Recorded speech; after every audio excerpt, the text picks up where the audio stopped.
Hi, welcome to another episode of Unlocking Medicare with your host Tyrone Carr. Today we have another special guest, Kari West from Care Patrol.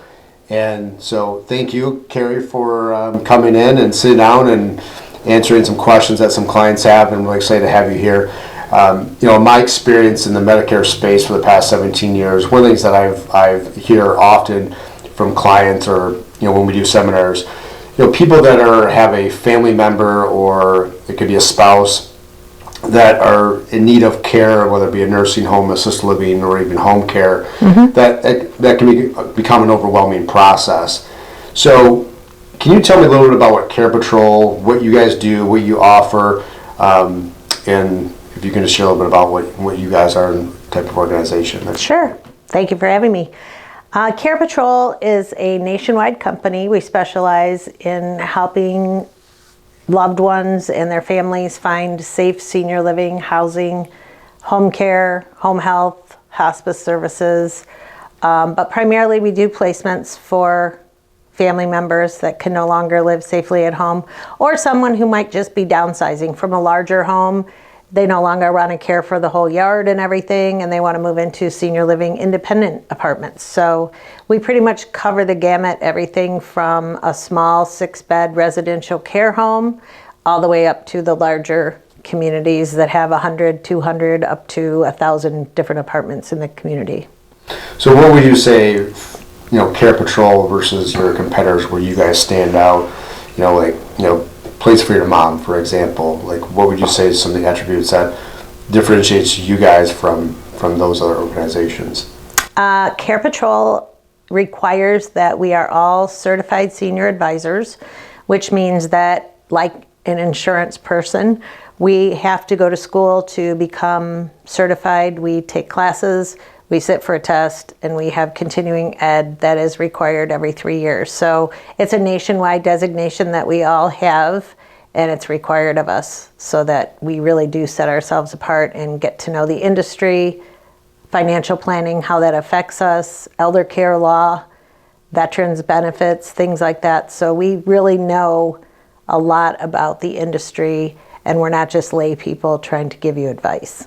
I think one of the things that really stood out to me is, getting to know you over the past, year and a half or so, is how overwhelming this process can be, and especially if you're either, a spouse and you're significant other, maybe you're dealing with your own health issues, and maybe you don't have children, or your children, you have families of your own.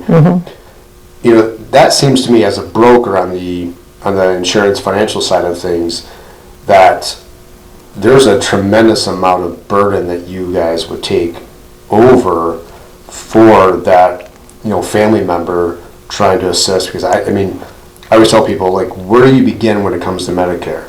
If you don't have that foundation in place, it's just I can learn something boy, is that really everything I need to know? So that to me really kind of stood out for me, knowing what little information just from the first time that I met you and just learning. So if you can share more a little bit about that and your experience. Sure. Like a case manager, we will sit down with the family, do a complete health, financial, and kind of social assessment, basically what their needs are. Medicare does play a part in it to some degree, but Medicare is health insurance versus maybe a long-term care insurance policy that might help to pay for room and board. We help people navigate through that journey. So finding out what they truly need, how they can afford to pay for it, what Medicare does and doesn't pay for as far as physical therapy, occupational therapy, services like that, medical services. Many people are under the misconception that it would pay for assisted living or memory care facility, which it doesn't, unfortunately. So we help them navigate through the entire process from start to finish. We advocate for them. We help them negotiate fees many times, like a realtor. So we kind of wear a lot of different hats in the process.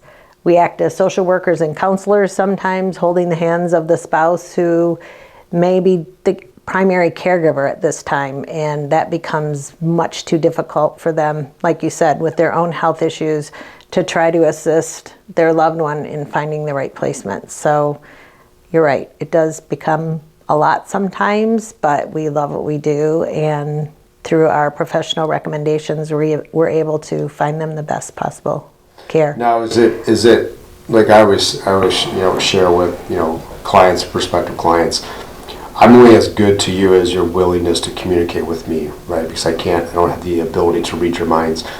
But is it like for us as a broker to go out and we know what carriers, we know the communities where certain carriers and providers are really strong, and most certainly based upon what your individual circumstances are.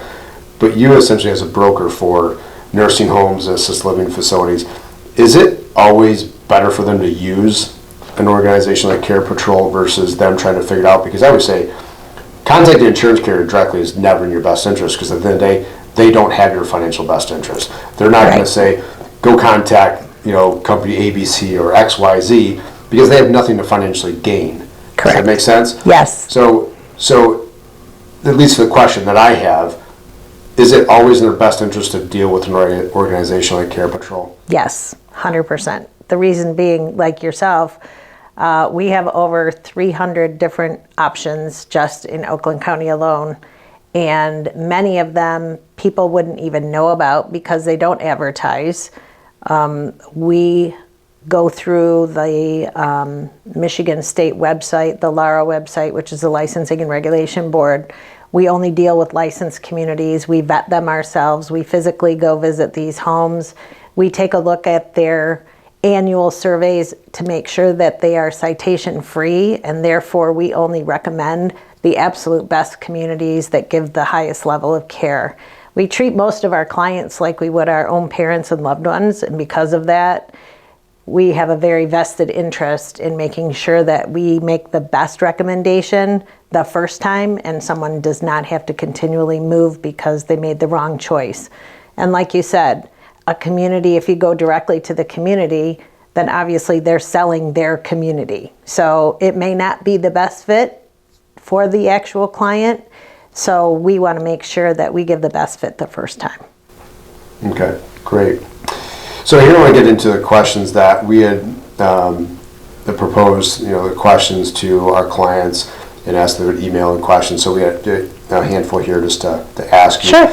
So what is the average cost for a person to live in an assisted living facility today? Okay, in Michigan, and it goes state to state, can be very different based on the demographics and that type of thing. For typical assisted living in Michigan, it's going to be anywhere between $4,000 and $6,000 probably, and that would include everything. That would include their care, their meals, their housekeeping, laundry being done for them, personal care needs such as help with showering, bathing, dressing, medication management. So just depending on the individual themselves, what type of apartment they may choose. There's anywhere from smaller studio apartments that are 300 square feet all the way up to 1,700 square foot, 2-bedroom, 2-bath, den type situations in some of the larger communities that are offered. So it's really a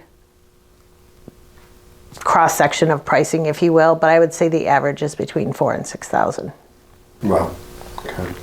So the next question we have: what happens when someone can't afford to pay for an assisted living facility? How would you assist somebody in that scenario? Okay, good question. Because it is a lot of money. $4,000 to $6,000 is a lot of money per month when you're talking about, a senior who's typically on a fixed income. If they don't have a pension from their company, if they don't have money saved in investments or some other source, they need to find that source of income. Veterans, we help with the veterans benefits. There are aid and attendance benefits available to veterans and their spouses. That can be up to $2,200 a month that can help pay for that. Long-term care insurance, if someone had that. Many people aren't even aware that that was a benefit that they had. The teachers union paid benefits for long-term care. Many of the auto industries and tier 1 suppliers have it. So a lot of people don't even know they have it till they start looking into it. So that's another source that they can use. And then of course you have Medicaid, which for a lower income person who's making less than $2,000 a month or has little or no assets to assist them with paying, they can certainly apply for Medicaid. So that's a federal benefit. So no matter what state you live in, that's available. Now, is that something that Care Patrol, like you or any of your team members, that you guys get involved in that process? If someone doesn't have that $4,000 to $6,000 or what the cost may be, do you guys assist them with that process, or you just give them the resources where to go? We would give them the resources where to go. We work with elder care attorneys. We work with the Area Agency on Aging in Michigan for the different counties. Depending on where someone would live, that would determine which county they would apply for Medicaid in. Because it is a state benefit versus a federal benefit, there's a little bit different process that you have to go through. Okay, great. So last question we have, how has COVID changed protocol within assisted living homes? A lot. Well, from the beginning, when we had a complete lockdown, there was no visitors available to go in. People were doing window visits. A lot of seniors know how to FaceTime now. They know how to use a tablet. Unfortunately, that loses the human connection, especially in a memory care situation where people have dementia and Alzheimer's. They don't really understand that that person on the other side of a tablet is their loved one. So it makes it really, really hard to continue that connection. We unfortunately saw a lot of people pass away alone. And so COVID has, changed the protocols for, cleanliness. They've changed the different systems for filtration, air filtration within communities. They've had to upgrade, which is a good thing. Yeah. I mean, these are all positive changes that have happened. So that's good. They've done temperature screenings, and in many cases today, we still have communities requiring wearing a mask or definitely doing the temperature screening and, making sure that people have that before they come in so that they're not exposing their residents. Most residents have been vaccinated, but that's just, again, personal choice. So they haven't really forced that on anyone in the assisted living communities today, and hopefully they don't. Yeah, hopefully. So what would you suggest as far as someone that is looking for someone like yourself to assist them? Is there anything that you would suggest that they start getting in order in preparation prior to, I need to make these next steps to reach out to Care Patrol? Is there anything that you would suggest or advice that you would give, whether it be parents, children helping their parents, or a spouse? Absolutely. I think the earlier you can put things in place, the better. Whether it be making sure they have the right insurance from you, speaking to an elder care attorney, getting their will, trusts in order, finding out financially, what do your parents have? There's a lot of parents that don't want to share that information, even with their adult children, because they feel like it's giving them some kind of control. But without powers of attorney in place, things can happen overnight. A fall can happen overnight. Someone can lose the ability to make their own decisions overnight. We see this every day. And so we get the emergency calls in the hospital where someone needs to be placed within 24 hours. And while we can do that, it makes it much more difficult when you don't have the proper paperwork in place legally for either a spouse or an adult child to make those decisions on their parents' behalf when they are not able to do that for themselves. So it can be a scary process sometimes. What would you, I always like to, when I'm doing a presentation, give people an example, look at like a worst case scenario, and knock on wood, that never happens, you never see another occurrence like that. But what would you say in someone who hasn't been prepared, and you're either referred to somebody or they reach out to you just some advertisement, and they say, Kari, can you help me? This is our situation. And you look at this and you're just like, wow, this is an absolute mess that these people are in because they weren't prepared. Do you have an example that you could share? It's not like, hey, you're trying to scare people into it, but like, this is the reality of the world in which we live in, because this is what you do every single day. Correct. So. Yeah, I have several examples. One that I just met with a family the other day. There are 4 siblings. The father passed away. The mother is living alone. She now has dementia. She was diagnosed about 3 years ago. And they thought, okay, mom's doing pretty good at home, so we'll just kind of watch her and make sure everything's okay. Well, unfortunately, it's gotten to the point now where her neurologist recommends she doesn't live home alone. She's already had one fall and hit her head. Fortunately, she didn't have a concussion or a brain bleed, but it did alter her mental status. And once that mental status is altered, a power of attorney is needed to make those decisions on her behalf at a doctor's bequest. So at that point, if you don't have that in place, you then legally have to go to court. You have to have someone designated as a guardian and a conservator to manage their finances, and it just really complicates the process. So especially if that person seems cognitive on the outside, which many of them can do and fool you. So it can be a very difficult situation when the children know they're trying to act on their parents' behalf, but that paperwork is not in place. So legally, they have no ability to do so unless that power of attorney or guardianship is in place based on the fact that their mom is no longer capable to make their own decisions. And that can be really, really scary for the kids because they know the possibilities that could happen to their mom. She's actually still driving the car. So very scary. Yeah. She's been lost a few times and picked up by the sheriff already, but because there's no legal guardianship in place, there still is no power on their side. So now they have to go through that process and try to get an emergency guardianship assigned.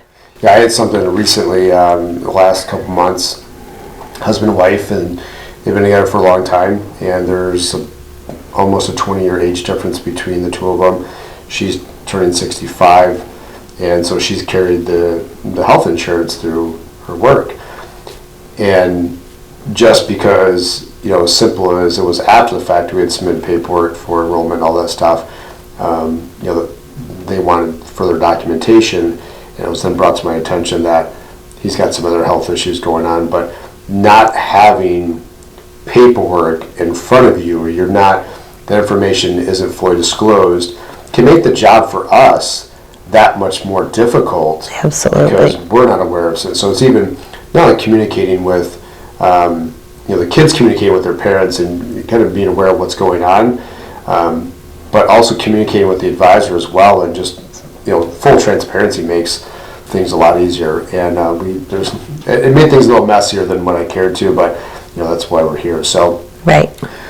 So I know the answer to this, but were the cost, because I always get the question, like, Tyrone, how are you compensated? I always make some sarcastic joke, like retake gifts and stuff like that. But so how is Care Patrol, how are you compensated, if someone were to reach out? Sure. We are a free community service to the families that we serve. So if you were to reach out to me and ask for my help, and I would work with you throughout the process, we're actually paid by our network of providers. So we have thousands of providers we work with nationwide, and if we were to place someone in one of those communities, they pay us a referral fee, and so that's how we're compensated. So much like a realtor is paid by the selling homeowner, we would be paid by the provider in which we place the family. And that doesn't change their cost because they're paying you. So not at all. It's a win-win for everybody, right, to have an advocate, a resource like yourself to help them through this complex process. And I can't even imagine. I'm 44 now, and I can't imagine going through that process and where to even begin. Being that my dad's going to be 80 this year, my mom's 75, and I just can't even wrap my head around it. And I'm in this space. Where would I begin? What facilities? Because there's so many facilities. It seems like they're popping up everywhere. They are. And so you're right. And there's a name for it. It's called the Silver Tsunami. And there's 10,000 people a day going through this process for the next 19 years straight. So we have all of our baby boomers who are beginning to age now, who are going to need assisted living or home care or some type of service that we can help them find. And honestly, we see it every day. We get busier and busier and busier. And so it's an honor to really help families to navigate this process. But as you said, it is very difficult to do on your own. I mean, it's like walking into Amazon and you have 1,000 different choices, and they may all look the same on the outside, but on the inside they operate very differently. So we pride ourselves in knowing the type of care, the level of care. We know their staffing, we know their management, we know their staff turnover, and all of these things affect how a community is able to care for your loved one. So because we go into these communities every day and we're continuing to communicate with them on a daily basis, we really are the experts in the field. So that leads to a question that comes to mind, because we represent all these different insurance carriers in the state of Michigan and throughout the United States. Like, there's carriers we do business with, we have these contracts in place. However, there are certain carriers that I try to steer people away from just because of their customer service and other variables that you should, or I would say we would recommend you should take into consideration. So let's say someone were to come to you. Let's say I were to come to you and say, my dad's experiencing this, and Kari, I was looking at this facility, and because I'm just looking at it from the outside looking in, but because you have inside information, maybe you're more aware of what their staff is like, maybe it's as simple as their cafeteria, their food. Would you be in a position to be like, you know what, Tyrone, I wouldn't suggest this facility because my experience working with them, and steer someone away from that? I mean, is it from a facility or? Absolutely. And again, that goes back to us monitoring their state surveys. So for example, if someone had a citation for giving improper medication several times in a row, that can be life-threatening. So obviously, we are going to put that provider, even if we're contracted with them, we put that provider on hold until they can come up with their plan of correction, where the state then reinstitutes them as a good provider, in which case we would still go back out, do our own assessment, and then reinstitute them as a provider, or maybe never. Sometimes we've taken people off the table completely and we no longer contract with them because we don't feel that they're safe enough for us to place our own loved ones in. It could be a cleanliness, hygiene issue. It could be, a care issue. It could be just the fact that, their showers are unclean and I wouldn't have my mom take a shower there, so why would I want your mom to be there? So there's a lot of different factors that go into play that you don't necessarily see on the outside. And staffing right now in our entire healthcare industry has been challenged tremendously since COVID, and really is at a low. So we know the communities that are fully staffed, that are not scrambling because they have people either calling in or quitting, and that's a big issue. So you don't want your mom to be in a place, or your dad, where all of a sudden the staff is short, and so therefore they're waiting hours to get up to get assistance to use the restroom, for example. And that's a real possibility. Now, at least another question that I have just comes to mind. So do you assist even, let's say I have, clients that have a child that has special needs, that's in need of being inside of a home. Mm-hmm. Do you guys assist someone like that as well? No, we just deal with seniors. We do have some resources that we could refer them to, agencies that could help them, but Care Patrol personally is just for seniors 55 and older. Okay, mm-hmm. Great.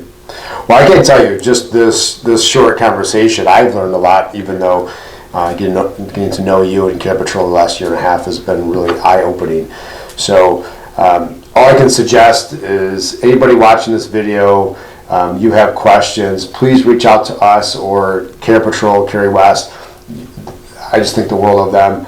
And so please reach out to them if you have questions, concerns, because I know how overwhelming this space is, being that I'm in Medicare.